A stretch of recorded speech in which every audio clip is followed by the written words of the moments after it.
Hello, everyone. We are Rachel, Alyssa, Leorah, and Emma, and we would like to thank you for watching and listening to our presentation. We hope you can learn a little something about why there is an apparent rise in autism.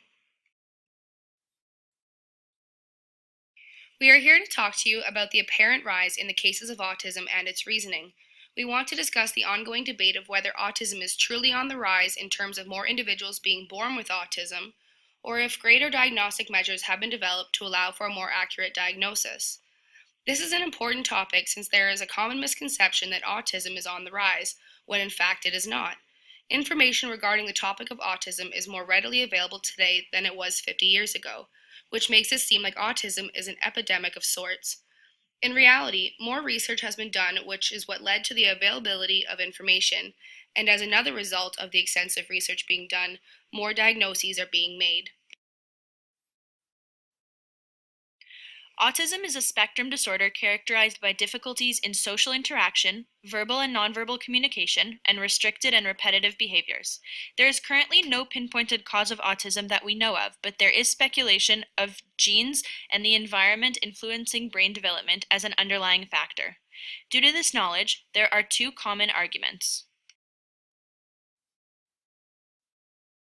The first of the two competing arguments is that there are more people born with autism every day, resulting in an increase in the number of people in the world who have autism.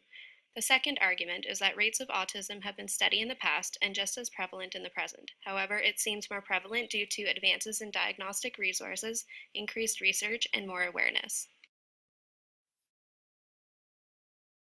Many of you agree that there are more people diagnosed with autism today due to increased knowledge about diagnostic criteria. Some of you appear to be on the fence about the idea that there are more people being born with autism. The majority of you believe that the diagnosis will continue to increase in the future. 100% of you agree that changes in diets are not a factor in the cause of autism. Approximately half of you believe autism has an underlying environmental cause, while the other half believe that there is some other cause.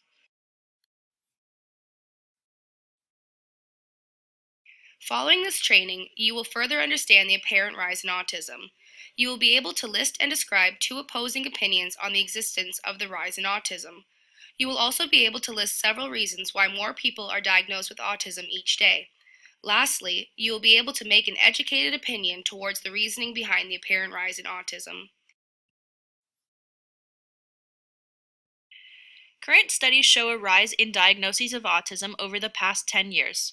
1 in 68 children born will be diagnosed with autism. There is a 4-to-1 ratio for cases of boys with autism versus cases of girls with autism. We believe that autism is not on the rise, but rather there are more diagnoses due to increased research about the condition, changes to the Diagnostic and Statistical Manual, and better training for those in the field. We chose this position based on the research that we have done on the topic, as well as what we have learned in class. We believe that this is the most logical position given the massive amounts of readily available research which supports this position. Here is some evidence to support our position. Increased research, changes to the DSM-5, increased awareness, increased resources, and better training. Research has been continuously conducted in the field of autism, and factors have been researched such as brain development, chemical contributions, social and environmental contributions, as well as genetics. Many other fields revolving around autism are being researched every day because we still do not have a known cause. Several changes in the DSM have been made. Specifically, further distinctions are made according to the levels of severity. The severity levels are based on the amount of support needed due to social challenges.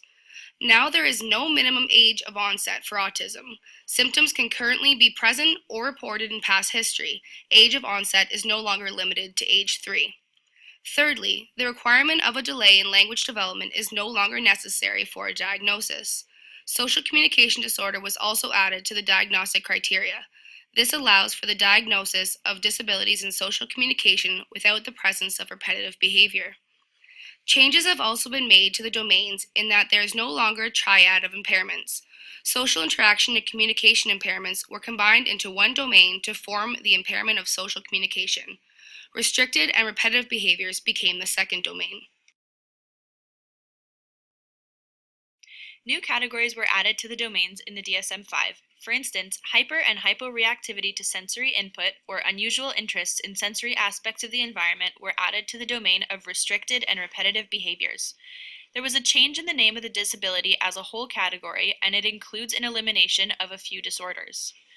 In the DSM-4, the following disorders existed: pervasive developmental disorder, not otherwise specified, childhood disintegrative disorder, autistic disorder, Rett syndrome, and Asperger's syndrome.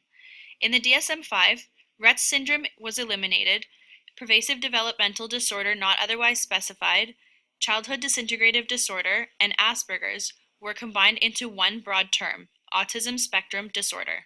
As you can see, the definition and diagnostic criteria of autism have changed over time. Now that some categories have been omitted and others have now been combined into one, there has been a shift in categories which has resulted in the apparent increase in rates of autism. Those previously diagnosed under another disorder, for instance Asperger's, now fall under the definition of autism, creating an increase in individuals within this category. This accounts for the rise in autism rates. There is greater awareness and better training for those in the profession. Reasons for the increase in prevalence are much debated and likely to include broadening of diagnostic criteria, accuracy in the identification in cases of autism, awareness amongst relevant professionals, as well as an actual increase in incidence. Much of the increased awareness can be attributed to public awareness thanks to international campaigns such as World Autism Awareness Day, Autism Speaks Lighted Up Blue campaign, and legislation acts such as Combating Autism Act of 2006, Autism Act 2009, and Autism Act 2011. Approximately 71% of pediatricians who assess children believe that autism prevalence has increased, and nearly all attributed this to changes in diagnostic criteria, resources, and treatment. Increases in autism have been attributed to changes in awareness, recognition, and diagnosis of autism. Unfortunately, there is not a large amount of empirical evidence to determine to what extent changes in diagnostic tendency and/or changes in real risk are responsible for the increase. Autism screening and assessment occurs when children are still young. Assessment is recommended around 18 to 24 months. There are numerous screening tools that doctors can use, such as the Modified Checklist for Autism in Toddlers Revised. This checklist assesses the risk of autism in toddlers and is one of the recommended screening tools for conducting these screenings. This screening is completed between 16 to 30 months. When a child shows possible characteristics of autism based on the screening results, assessments are used to determine and predict the diagnosis of ASD. Such assessments include the gold standard assessments, such as the Autism Diagnostic Observation Scale, the Autism Diagnostic Interview Revised, and the Diagnostic Interview for Social and Communication Disorders.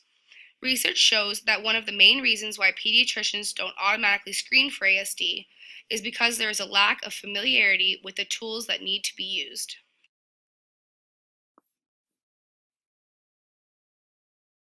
Training has ameliorated for individuals within the autism field since there are now more educational programs catered to learning about autism. For example, there exists the Ontario College Advanced Diploma in Behavioral Science Technology, the Ontario College Graduate Certificate in Autism and Behavioral Sciences, and the Masters of Applied Disability Studies with specialization in ABA. There is also better training for those who may come in contact with children with autism within the age range of potential diagnosis, for example, for elementary school teachers and pediatricians. Many studies which support the other argument cite maternal and paternal age, prenatal exposure to pollutants, and strong genetic factors as an increase in the risk of autism. Although many of these studies seem to be supported by evidence to back up their theories, they also have conflicting information. Due to this, credibility and reliability of these studies and the support for an increase in autism rates is lost.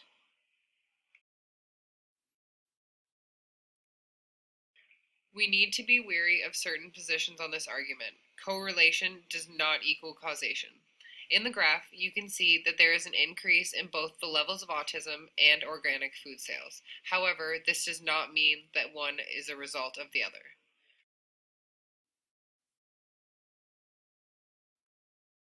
Although it appears that autism is indeed on the rise, studies show that rates of autism have always been the same.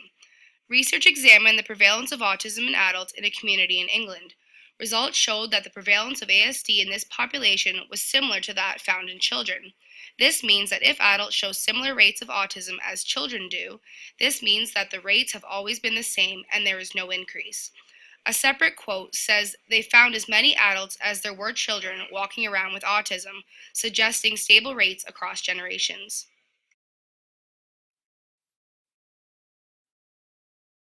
Thanks very much for tuning in, guys. We really appreciate your attention.